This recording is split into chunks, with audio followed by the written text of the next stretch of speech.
नमस्कार, मैं हूं आपके साथ सरगम पंच श्रीवास्तव और हमारी इस खास पेशकश में आप सभी का बहुत बहुत स्वागत है।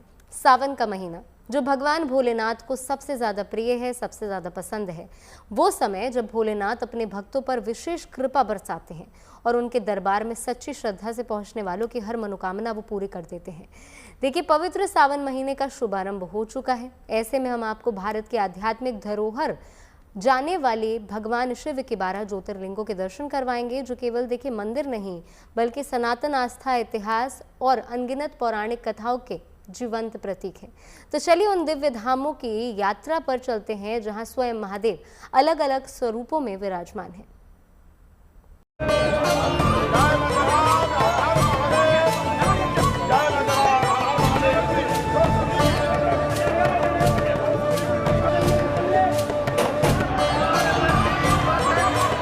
जब धरती शिवमय हो जाती है, जब हवाओं में बम बम भोले का उद्घोष गूंजता है, जब हर भक्त का दिल महादेव की भक्ति में लीन हो जाता है, तब शिव शंकर मां पार्वती के साथ कैलाश पर्वत से पृथ्वी लोक पर विचरण करते हैं। सावन का पावन महीना यानी महादेव की उपासना का अद्भुत और अलौकिक मौका। सावन में किसी भी तिथि पर जो भी भक्त भगवान भोलेनाथ का जलाभिषेक और पूजन पूरे विधि विधान से करता है, उसके सारे दुख दूर हो जाते हैं। 12 ज्योतिर्लिंगों के स्मरण मात्र से ही जन्मों जन्मों के पाप कट जाते हैं। स्वयंभू शिव के ये 12 ज्योतिर्लिंग केवल आस्था के केंद्र नहीं हैं, बल्कि अनंत ऊर्जा के स्रोत भी हैं। शिव दर्शन की इसी पावन यात्रा में आज सबसे पहले हम आपको लेकर चल रहे हैं उस धाम जहां से ज्योतिर्लिंगों की गाथा शुरू होती है। गुजरात के वेरावल में अरब सागर के तट पर विराजमान प्रथम ज्योतिर्लिंग श्री सोमनाथ महादेव।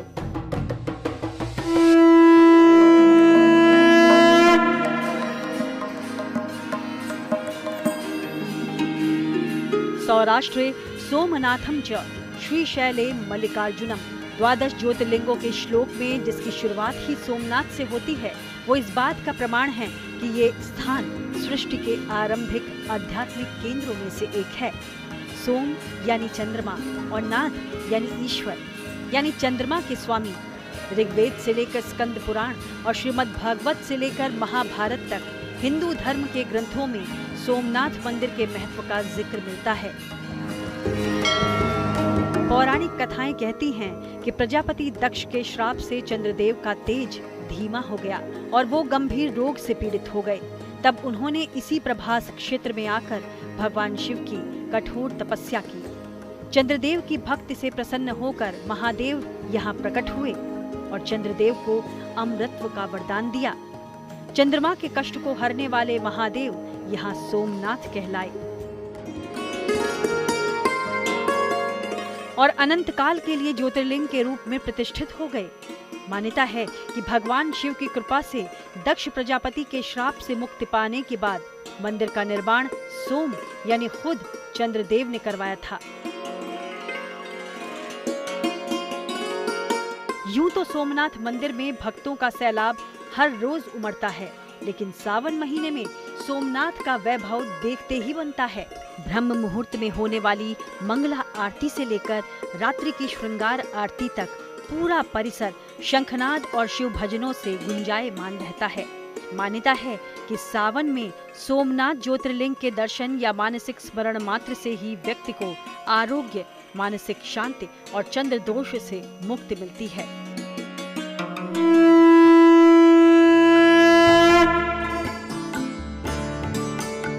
अब चलेंगे उस धाम में जिसकी कथा केवल महादेव नहीं बल्कि पूरे शिव परिवार से जुड़ी है। आंध्र प्रदेश के कुरनूल जिले में कृष्णा नदी किनारे श्रीशैल पर्वत पर मल्लिकार्जुन रूप में विराजते हैं साक्षात देवादिदेव महादेव। मल्लिकार्जुन ज्योतिर्लिंग को 12 ज्योतिर्लिंग में दूसरा ज्योतिर्लिंग कहा गया है। इस मंदिर को दक्षिण का कैलाश भी कहते हैं। माना जाता है कि जो भक्त इस मंदिर में शिव पूजा करता है उसे अश्वमेघ यज्ञ से मिलने वाले पुण्य के बराबर पुण्य मिलता है। मल्लिकार्जुन ज्योतिर्लिंग में मल्लिका का अर्थ है पार्वती और अर्जुन का अर्थ है शिव। यानी इस ज्योतिर्लिंग के दर्शन करने भर से महादेव के साथ देवी पार्वती का आशीर्वाद भी बरसता है। सावन के महीने में मल्लिकार्जुन ज्योतिर्लिंग के दर्शन का महत्व कई गुना बढ़ जाता है। कहते हैं कि जो भक्त सावन में इस धाम आकर शिव पार्वती का एक साथ पूजन कर ले, उसके पारिवारिक जीवन में सुख समृद्धि आती है, संतान संबंधी कष्ट दूर होते हैं और उस पर महादेव के साथ जगदम्बा की कृपा भी बनी रहती है। एक मान्यता ये भी है कि हर अमावस्या पर शिवजी और पूर्णिमा पर देवी पार्वती कार्तिकेय से मिलने श्री पर्वत पर आते हैं। मल्लिकार्जुन मंदिर का इतिहास शताब्दियों पुराना है। हर दौर में इस प्राचीन मंदिर में दर्शन करने बड़े बड़े राजा महाराजा समय समय पर आते रहे हैं।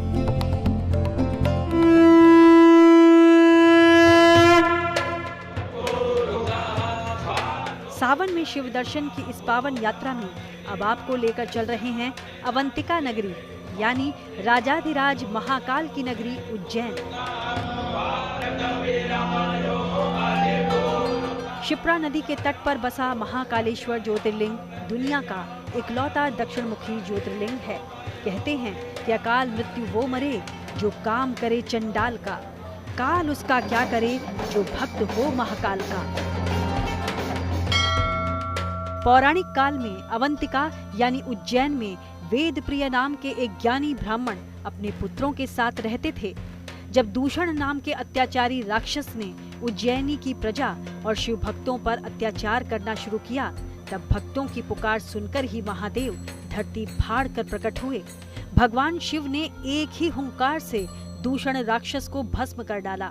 उज्जैन की प्रजा की प्रार्थना पर कालों के काल महादेव हमेशा के लिए यही महाकालेश्वर के रूप में विराजित हो गए, ताकि वो अपने भक्तों के काल और अकाल मृत्यु से रक्षा कर सकें। सावन महीने में महाकाल के दरबार की छटा ही निराली होती है। तड़के होने वाली अलौकिक भस्म आरती से लेकर महाकाल की शाही सवारी तक हर दृश्य में सिर्फ और सिर्फ शिव की शक्ति का एहसास होता है। उज्जैन को धरती का मध्य केंद्र माना गया है और इसलिए यहाँ अवतरित शंभु महाकाल स्वरूप में अपने भक्तों को दर्शन देते हैं। पूरी दुनिया में भगवान महाकाल का ही दरबार ऐसा है जहाँ कैलाशपति भगवान शंकर की आरती भस्म से होती है।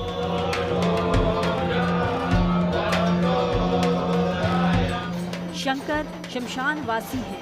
भस्म के माध्यम से वो माया की नश्वरता का संदेश देते हैं। इसलिए महाकाल के दरबार में बाबा की भस्म से आरती होती है।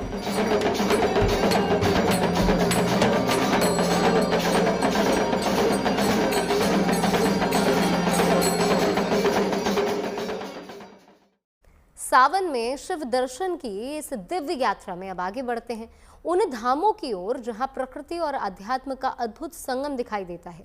देखिए, मध्य प्रदेश के ओंकार स्वरूप महादेव से लेकर हिमालय की ऊंची चोटियों पर विराजमान बाबा केदारनाथ तक और भीमा शंकर से लेकर मोक्षदायिनी काशी में विराजमान बाबा विश्वनाथ तक, हर ज्योतिर्लिंग की अपनी एक अनूठी महिमा है, जहां हर कदम पर महसूस होती है महादेव की अनंत शक्ति। मध्य प्रदेश की पावन धरा पर ही नर्मदा के खूबसूरत आंचल की ओर जब बढ़ते हैं, तब खंडवा जिले में पुण्य सलीला मां नर्मदा के तट पर बसा ओमकारेश्वर ज्योतिर्लिंग प्रकृति और आध्यात्म का ऐसा अद्भुत संगम, जहां पूरी पहाड़ी ही ओम के आकार में ढली हुई है। नर्मदा नदी के किनारे ओमकारेश्वर ज्योतिर्लिंग के चारों ओर पहाड़ और नदी बहने से यहाँ ओम का आकार बनता है। मान्यताओं के अनुसार इक्ष्वाकु वंश के राजा मानधाता ने इसी पर्वत पर कठोर तपस्या कर भगवान शिव को प्रसन्न किया। तब महादेव यहाँ प्रकट हुए और राजा की प्रार्थना पर दो रूपों में स्थापित हुए। एक नर्मदा के द्वीप पर स्थित ओमकारेश्वर और दूसरे तट पर स्थित अमलेश्वर। हालांकि यद्यपि ये दो अलग अलग मंदिर हैं, लेकिन दोनों को मिलाकर ही एक ज्योतिर्लिंग का पूर्ण फल प्राप्त होता है। कहते हैं कि तीनों लोकों में भ्रमण करने के बाद भगवान शिव और माता पार्वती प्रतिदिन रात्रि विश्राम के लिए इसी ओमकारेश्वर धाम में ही पधारते हैं। इसीलिए हर रात यहाँ महादेव और माता पार्वती के लिए चौपड़ सजाए जाते हैं और शयन आरती की जाती है। सुबह जब मंदिर के कपाट खोले जाते हैं तो पासों की स्थिति बदली हुई मिलती है। सावन के महीने में ओमकारेश्वर का महत्व और भी बढ़ जाता है। भक्त यहाँ पवित्र नर्मदा नदी में स्नान कर हाथ में जल लेकर मांधाता पर्वत की लगभग 7 किलोमीटर लंबी पंचकोसी परिक्रमा करते हैं। नर्मदा के जल से ज्योतिर्लिंग का अभिषेक करने से व्यक्ति के सभी पाप नष्ट हो जाते हैं और जीवन में परम शांति का अनुभव होता है।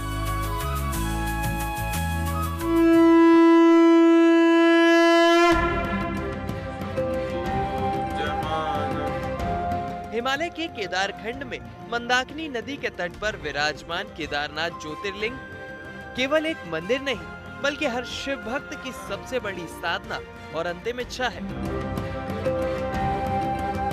उत्तराखंड में हिमालय की केदार घाटी में बसे महादेव के इस विराट स्वरूप के दुर्लभ दर्शन करने के लिए भक्तों को 3500 फीट की चढ़ाई चढ़नी पड़ती है। केदारनाथ धाम का इतिहास महाभारत काल से जुड़ा हुआ है। महाभारत के भीषण युद्ध के बाद पांडव अपने ही भाइयों के वध के पाप से मुक्ति पाना चाहते थे। भगवान श्री कृष्ण की सलाह पर वो शिव के दर्शन के लिए निकले, लेकिन महादेव पांडवों से नाराज थे और उन्हें दर्शन नहीं देना चाहते थे। महादेव केदारखंड आ गए और भैंसों का रूप धारण कर मवेशियों के झुंड में शामिल हो गए।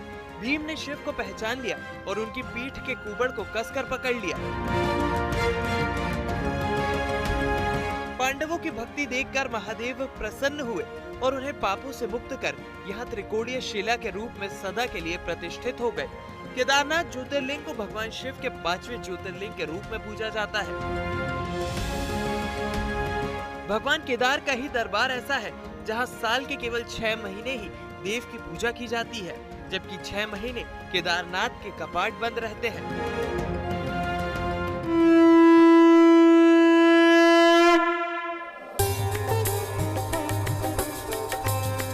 महाराष्ट्र के पुणे से लगभग 110 किलोमीटर की दूरी पर सह्याद्री पर्वत की घनी और हरी भरी वादियों के दरमियान घने जंगलों और कलकल बहते झरनों के बीच विराजमान है छठा ज्योतिर्लिंग भगवान भीमाशंकर। ये पावन धाम केवल ज्योतिर्लिंग ही नहीं बल्कि पवित्र भीमा नदी का उद्गम स्थल भी है, जहाँ कुंभकर्ण के पुत्र भीम नामक असुर के अत्याचार से जब सृष्टि कांप उठी तब महादेव ने इस स्थान पर उसका संहार कर भक्तों को अभय दान दिया था। मान्यता है कि युद्ध के बाद जब महादेव के शरीर से पसीना निकला, उसी से भीमा नदी का जन्म हुआ। देवताओं की प्रार्थना पर भगवान शिव हमेशा के लिए इसी स्थान पर ज्योतिर्लिंग के रूप में स्थापित हो गए, जिन्हें भीमाशंकर कहा गया।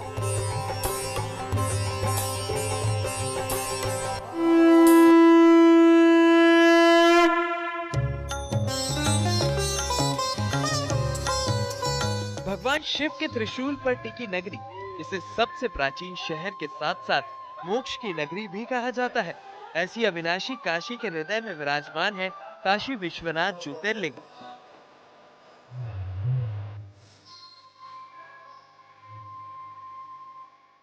गंगा के पावन तट पर बसी काशी के बारे में मान्यता है कि ये भगवान शिव की प्रिय नगरी है और इसका संरक्षण स्वयं महादेव करते हैं। पौराणिक मान्यता है कि भगवान शिव ने काशी को अपना स्थायी निवास बनाया ताकि वे सदा अपने भक्तों के बीच रह सके। मान्यता तो यह भी है कि प्रलय के समय भी काशी का अस्तित्व समाप्त नहीं होता। काशी विश्वनाथ ज्योतिर्लिंग केवल एक तीर्थ नहीं बल्कि सनातन संस्कृति, आस्था और मोक्ष की अनंत परंपरा का प्रतीक है।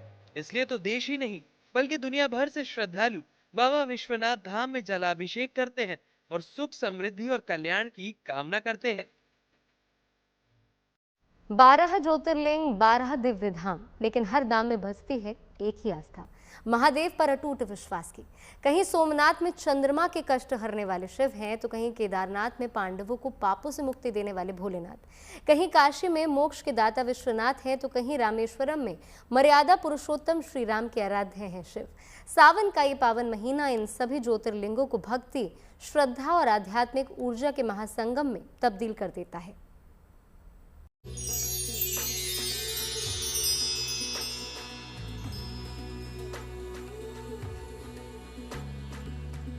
महादेव का वो स्वरूप जिसे आरोग्य के रूप में पूजा जाता है। देवघर का बाबा बैद्यनाथ धाम 12 ज्योतिर्लिंगों में एक विशेष स्थान रखता है। बैद्यनाथ ज्योतिर्लिंग को भगवान शिव के 9वें ज्योतिर्लिंग के रूप में पूजा जाता है। यहाँ भगवान शिव वैद्य हैं। यही कारण है कि श्रद्धालु अपनी मनोकामनाओं की पूर्ति और कष्टों के निवारण की कामना लेकर उनके धाम पहुँचते हैं। बाबा बैद्यनाथ धाम की महिमा का संबंध लंकापति रावण से जुड़ा है। पौराणिक कथा के अनुसार रावण ने भगवान शिव को प्रसन्न करने के लिए अपने 10 सिर अर्पित कर दिए। रावण की भक्ति से प्रसन्न होकर भगवान शिव वैद्य के रूप में प्रकट हुए और उसके सिरों को वापस जोड़ दिया। इसी कारण भगवान शिव यहाँ वैद्यनाथ के रूप में पूजे जाते हैं। मान्यता ये भी है कि भगवान शिव ने रावण को एक शिवलिंग भी दिया, लेकिन शर्त रखी कि इस शिवलिंग को लंका ले जाते समय कहीं रखना नहीं। पर ऐसा हो नहीं सका। कुछ समय के लिए एक ग्वाले को उसे शिवलिंग सौंपना पड़ा। उसके बाद रावण दोबारा शिवलिंग उठा नहीं सका और यही शिवलिंग आज देवघर में बाबा बैद्यनाथ ज्योतिर्लिंग के रूप में विराजमान।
महेश का प्रतीक माना जाता है। यही कारण है कि इस धाम का नाम भी त्र्यंबकेश्वर यानी 3 स्वरूपों वाले ईश्वर पर पड़ा।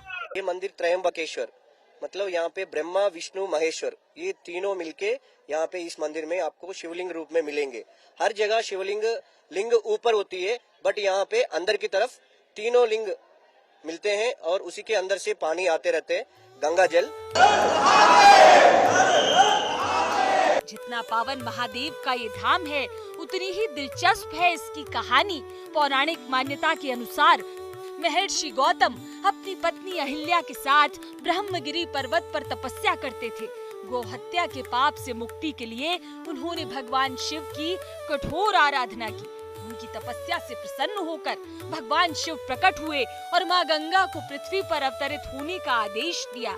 गंगा ने यहाँ गोदावरी नदी के रूप में प्रकट होकर गौतम ऋषि को पाप मुक्त कर दिया। तब भक्तों के आग्रह पर भगवान शिव भी यही ज्योतिर्लिंग के रूप में विराजमान हो गए, जो आज त्र्यंबकेश्वर के नाम से पूजे जाते हैं। सावन के पावन महीने में त्र्यंबकेश्वर धाम का महत्व कई गुना बढ़ जाता है, जब देश के अलग अलग हिस्सों से लाखों श्रद्धालु यहाँ पहुंचकर भगवान शिव का जलाभिषेक और रुद्राभिषेक करते हैं।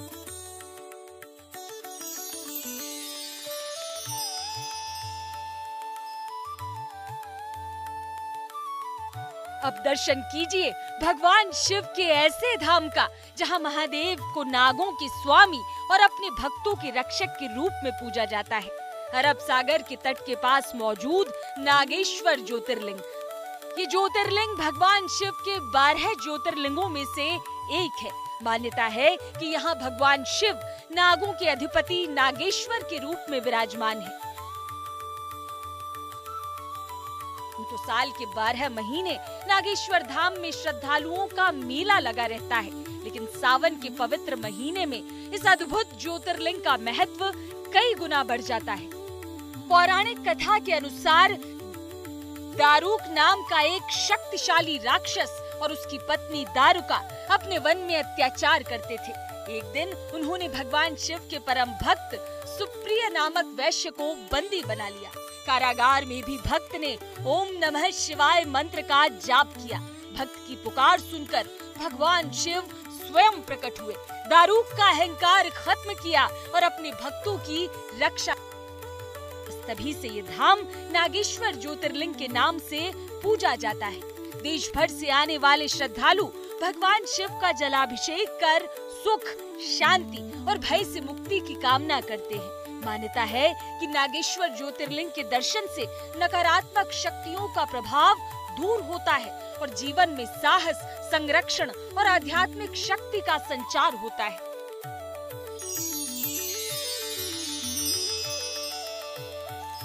ये है महादेव का ऐसा धाम जो अटूट भक्ति का प्रतीक है, जहां शिव ने भक्त की श्रद्धा को अमर कर दिया। महाराष्ट्र के संभाजी नगर में मौजूद घृष्णेश्वर ज्योतिर्लिंग की महिमा बड़ी निराली है। प्राचीन शिल्प कला और आध्यात्मिक वातावरण से घिरा ये मंदिर सदियों से शिव भक्तों की आस्था का प्रमुख केंद्र। 10 जो ज्योतिर्लिंग है उनका जो अभिषेक का जो जल जाता है, कोई भी आप शिवलिंग देखेंगे या आत्मलिंग देखेंगे तो उसका जो जल है वो नॉर्थ की ओर जाता है। लेकिन खाली 2 ही ज्योतिर्लिंग ऐसे हैं इस हिंदुस्तान में, एक महाकाल और एक घृष्णेश्वर, जिसका जल पूरब की ओर जाता है। घृष्णेश्वर धाम धार्मिक महत्व के साथ साथ ऐतिहासिक नजरिए से भी बेहद अहम है। विश्व धरोहर एलोरा गुफाओं के करीब मौजूद ये मंदिर भारतीय संस्कृति, कला और सनातन आस्था का अनोखा संगम है। पौराणिक कथा के अनुसार इस जगह सुदेहा और उनकी छोटी बहन घुष्मा रहती थी। घुष्मा भगवान शिव की परम भक्त थी। वो हर दिन 101 शिवलिंग बनाकर उनकी पूजा करती और फिर उन्हें एक सरोवर में विसर्जित कर देती थी। बहन की भक्ति से ईर्ष्या कर सुदेहा ने घुष्मा के पुत्र को मारकर उसे उसी सरोवर में फेंक दिया। घुष्मा ने अपार दुख की इस घड़ी में भी अपनी शिव भक्ति नहीं छोड़ी। तब प्रसन्न होकर भगवान शिव प्रकट हुए और उनके पुत्र को जीवित कर दिया। तब से भक्त घुष्मा के नाम पर ये स्थान घुष्मेश्वर या घृष्णेश्वर के नाम से पूजा जाने लगा। मान्यता है कि यहाँ सच्चे मन से की गई पूजा से पारिवारिक सुख, संतान का आशीर्वाद और जीवन की बाधाओं से मुक्ति मिलती है।